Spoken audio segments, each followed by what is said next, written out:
Okay, people, let's get the last chapter of the story.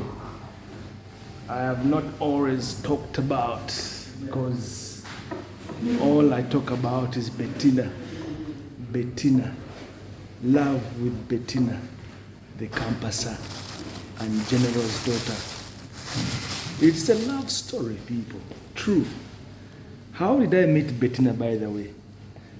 Namu meeting at Steers restaurant. Abajjukira many years ago. Steers restaurant yemuku zoandi comparing zenga ku KFC, McDonald's, not even McDonald's. It was a South African franchise, something like that. It didn't last. Nga bannayuganda tebanategeera bintu ebyo ebya fast food byani byonna baakolanga nkoko na bagazi. Nali nva mu URA. The first 6 months I worked in URA. Nabagamba I had a job on probation mu URA. Senga nkyali mu URA to date. Nandibadde one of the top people. Top mu executive. Baanajja ne ideas nyingi nnyo. Maze okusoma customs clearing and forwarding, the international trade in Nairobi. Diploma, Institute of Shipping and Transport Management, Nairobi, Tom Mboya Strait. So, my first car, Toyota Corona. My first car. If you said you're coming of age, you know kubanga ovuga abazeyi abafe bavuga bana bato, emotoka bavuga na mpya bazijja wa patero. Ne mu Uganda Motors hati I got a flat tire. Nyambuka went to Ginger Road. You should be went. Mpira negwa tegwayabika naye gwagwamu omukka katushite bwe. The tire went flat on me. Kati Entebbe Road Junction eyo mugimanyi. Ne mpeta went. Wali Barclays Bank. That building is called Eugene House, East African General Insurance. Kubanga nzijukira Uncle Patrick yakolanga awo waliwo offices eza insurance. Ngamba Uncle Patrick Express. Uncle wange Express. Mukwano gw'abangi football club. Before he goes into statewide insurance. Swipco. It used to sponsor a lot of programs on the television. Mu 80s byengamba. Akati I pull up on the side. Mvamu nga nyingira Steers restaurant. Nga ndaba omuwala atudde. She was sat alone, just pretty much on her own. Saa ziringa mu afternoon awo 10 Kitaba. Nga I'm in a state of confusion, kakati motoka no banking a sente no kola ki ebintu bingi nali na hands full. Kati nga mweyanjulira hello hi. What I wanted was for her to help me go bank the money for me. Kai ebisebe twesiganga nnyo abantu strangers. Nina milioni kinana kashi sente ezo bagamba oba nalina binalindiko naye nga twatambulanga ne sente ebiseera ebyo twatambulanga ne sente nfuna bulungi nnyo nga mugamba nti I have a flat tire wano motoka nga erabika bulungi nnyo ezo Toyota ezajja ezirabika obulungi. You've seen the kind of pictures, you're white. Nga muwa sente nga nze nzuluka ku gundi ku Esokona wali Diamond Trust nfuna wa breakdown Kabangali tujjawe motoka awo tugitwaye bagikyusa omupiira w'abanyambe. So she runs across the bank. She didn't run as such. She walked across the bank and deposits the money. Nazimuwera mu kibaasa ebiseera nga tujja kukwata ebibaasa. Nazibankinga. Back in the day you could bank in any bank. Kasabanga banka yo no receive a bank they will do the rest. You have to go to one bank. Okay.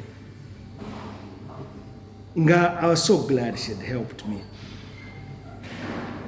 netwogeramu briefly ndi ku campus bitya ndi mu Africa Hall kati nze in the haste of the moment I didn't pay attention ate nga nange nakumaliza ya motoka so we bid each other by naye agenda. That was my first encounter with Bettina. Hey, omwana yansigala mu bwongo. She kind of kakati ebyomu Tanzania ngenda byerabira Angelina. I was supposed to go back to Tanzania, people. I was supposed to go back to Tanzania. Byali serious ebye Tanzania. Kakati awaitawo time like 2-3 months. Nenga naga mu meeting mu situation eri random. I knew I could go to Africa Hall and ask where she was and things like that. Akati luvanyuma nnyo nga ndi kupita kumaliza mu URA nasindikira message after like 2 months. Yali mulwadde. Sometimes people when they are poorly, ubeera mulwadde, ubeera n'ebirowoozo bingi nnyo. She was in our hall of residence, Africa Hall, Makerere University. She sends mutukira speed delivery ebiseera ebyo. Speed delivery. Nga baweereza messages ebbaluwa ku speed. Neefuna ebbaluwa eyo ng'eri ku reception. Kati ne bampita nti there is a letter here for you. Ngisomamu. She's telling me, hi Patrick, hope you're fine.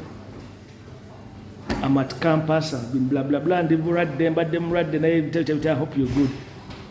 Navuge motoka okuvenda kawa paka ku campus. Temasoma story, chikuru temasoma story, everything's in the story. Mtoka ku Africa Hall. She was so happy to see me. I was a bit different from the usual people. About benching ku campus. Bavuka we batyo bali ku bigere ba campus abani byonna zenajja zenandi nganda bikabulungi. She was so proud. Nanyingira mu room ye yana byonna ku dinisa nga mpaki nga bana mugayi motoka yange yali agimanyi. That is 1997 people. So we begin a relationship. 1980. Luckily enough, she saw my mom. She made a very good impression on my mom. My mom was agenda muwasa. Chilaba. Kakati ebiseera ebyo Shaila nayingira mu bulamu. Shaila, the consultant doctor. Mulago yali student, medical student. Amaliriza. Manyi masoka n'abasoma ebyabwe then they begin, you know, placement byani byonna you have, and that's the story. Kati ebyagundi ebyeshayira byali byangu okumwagala. It was a situation like she was hands on.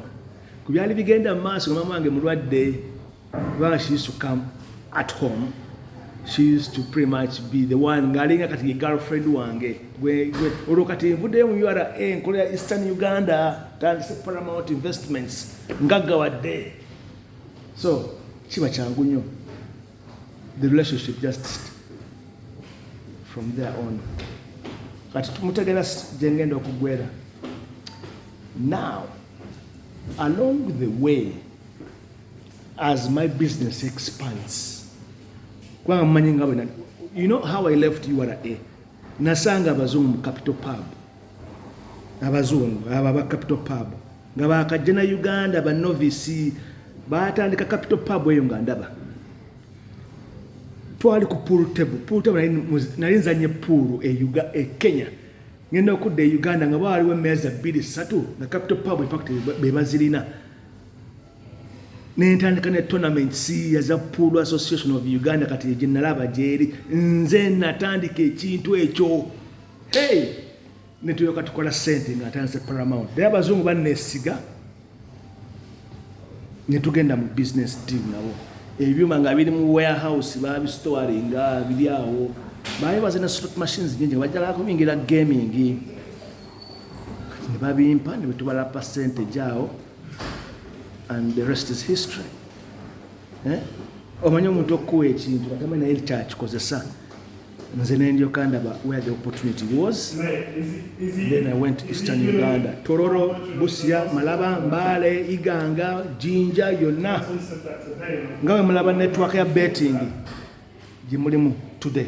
If you see the template of betting, gaming industry, apart from Kampala Casino yaliwo ebiseera ebyo ba Bob Kabonera, awo nabona nze nasibanga mu kasino naye nze neeta formula eyo eya regulation gaming bagenda okulaba nga byo ebyuma byakuba abantu bamaze okubakuba akalulu akasooka aka premier mukajjukirako ne bayita akajjada nako ne kakuba bannayuganda. There was a lot of money in Uganda, so the government needed to control that excess money. They've liberalized the economy, they've done so many things. Are we together? Now I'm following the story. Ngina Jimala nti collusion course yali mu 99 was the pinnacle of what was coming. Kiraba nga teri kyesirabye teri kyes bwenazimbiranga n'abakazi amayumba ate njogera ku billionaire mansion yokka gye njogerako zaali bbiri emu ne bagikoona bayita greda ku ttaka. That's towards 1999 ending. Now, let's get going. 98, April 10th, my mom passes away. Kiraba ntandika okuzimba ennyumba empererwe. Ennyumba yaffe yo ku Muhanda Road bank yagitutte waliwo loans. Mami had taken loans and everything. Nja bibawulira mu story eya mami nga ngimaliriza. So I was in very many things. Nina saluni, na supermarket, nga kakati nga mkolera family. I don't know, it was too much. Kakati, towards the end of 98, tutandika 99. Kakati, ndina Shanice awo. Shanice kati muyingiriza ddala mu business. Ayingidde business. Personal banker wange, Standard Chartered Bank, chenabagamba nti nabawala bakolanga mu mabanka nga batukaabira ebizibu byabwe. Nembagamba nti abaala ba Shanice balabanga muwala mulungi, very beautiful, naye nga nze nina kyembala nga businessman. Kiraba ng'ategera banking nga ndukira buli kimu. And he doesn't take rocket science.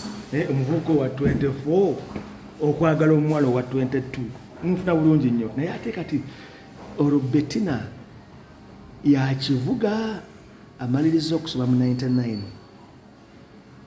graduate nze saagera na ku graduation ye nali Busia. Ali ku pressure ayagala to moving it in together.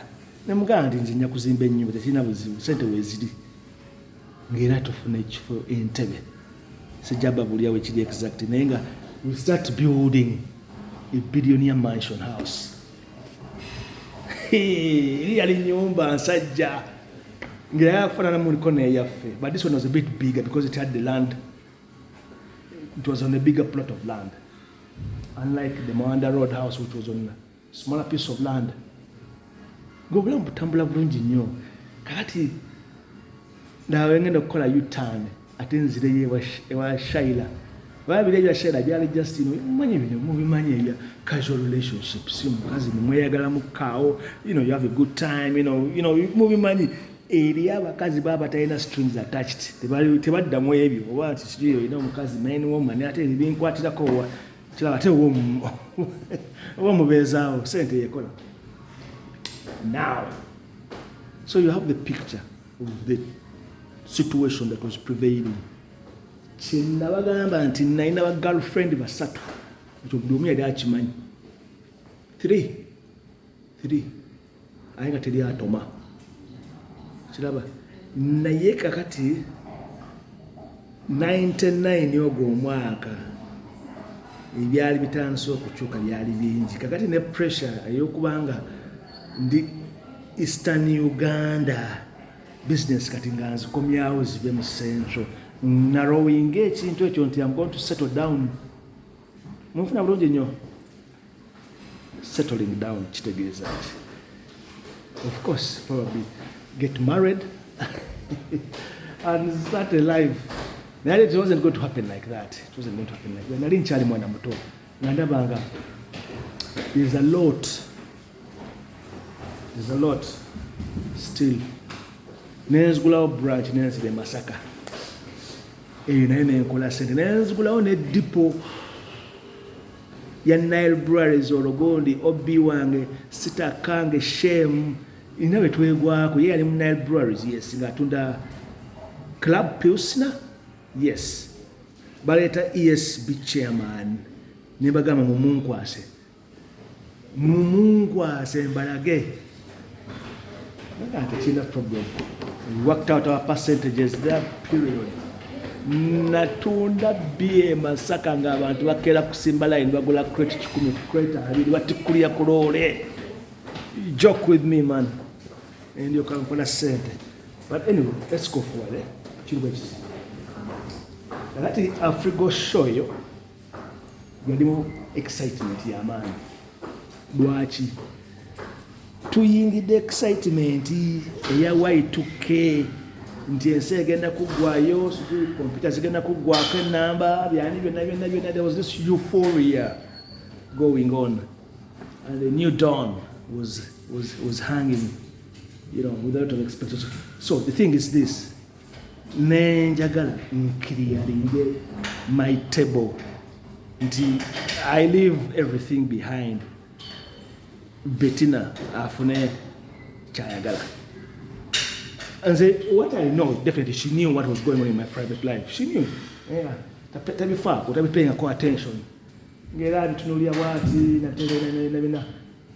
Because definitely you're finding your ground. Show what was showing our Independence Day celebrations. Independence Day, ebisere, ebikyali kintu ky'amaanyi.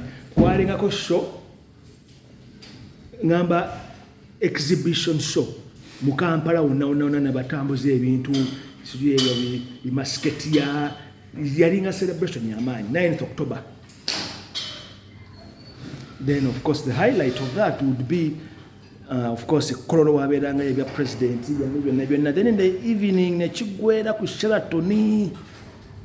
That is where the who is who, ba minister, ba foreign diplomatic corps, ba buli omu gwandisuubidde okuba ani ng'ojja musanga Sheraton 7 Seas restaurant kati mpulira nti sijui wabeereyo banene b'amaanyi sijui bate naye ebiseera ebyo it was an elite place.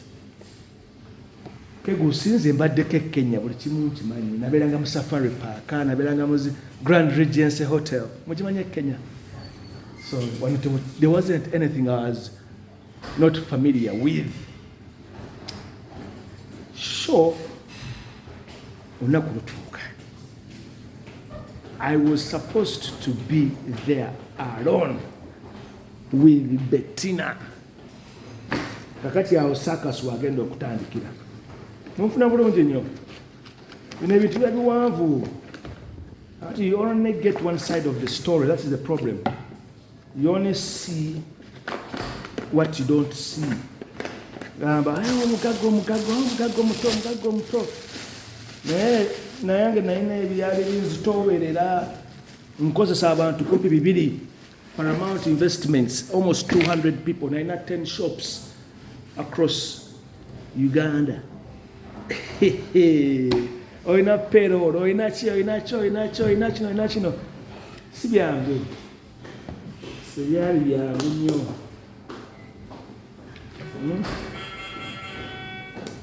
Temulaba gyenvudde. Okuba kati wendi saawa eno ndi grounded. Teri kintu kimalayo, there's nothing that really would excite me. It has to take a lot of effort. Yekegus. Munabulaya.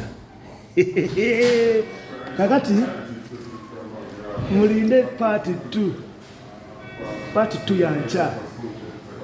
Tugenda jikuba bulungi nnyo. Kyo mu butuufu. Bettina yayanjagala nnyo. We were two people who had a lot in common. Ate ye ngaali academic nga nzi ng'ate awo tugwaddire bulungi nnyo. Of course sigamba nti Shanice ye yasoma. Somedde business studies e Nakawa ye muyita MUBS kati. Oyo yali asomye bya busawo. Naye Katonda bw'ati bw'asalawo. Ekyasinga okunnuma yali decision bakoona ennyumba. Ekyo sikibabuuliranga. Okkoona ennyumba gye nali nzimbira Shaira.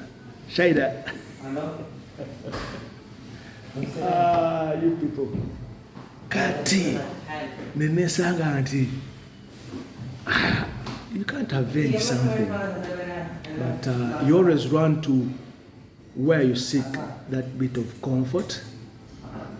Ekiraba gye kyaggwera ndi ku YMCA, gye kyaggwera nkwanya omuwala mu byokusaaga it was like a joke.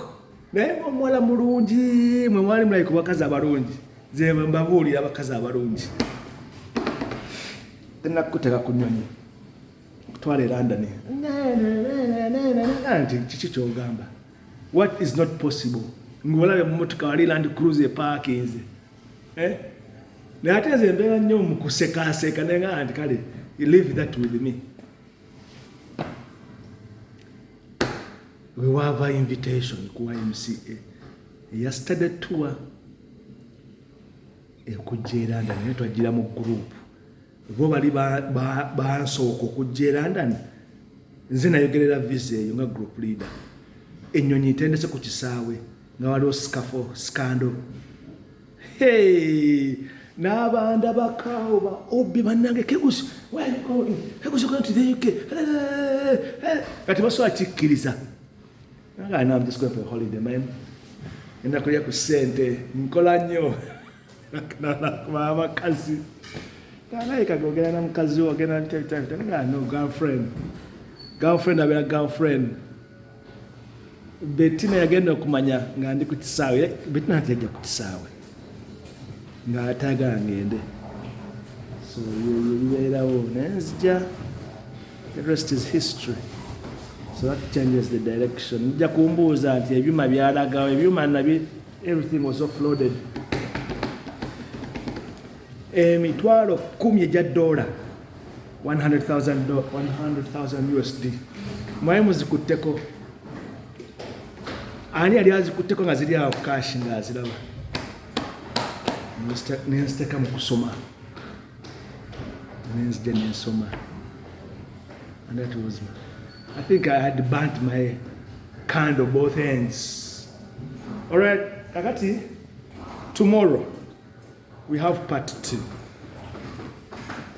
Tugenda kunyumya ku ki ekyaliwo n'ekyaliwo ku mmeeza nga tutudde. Of course, there was reconciliation and reconciling. You get me?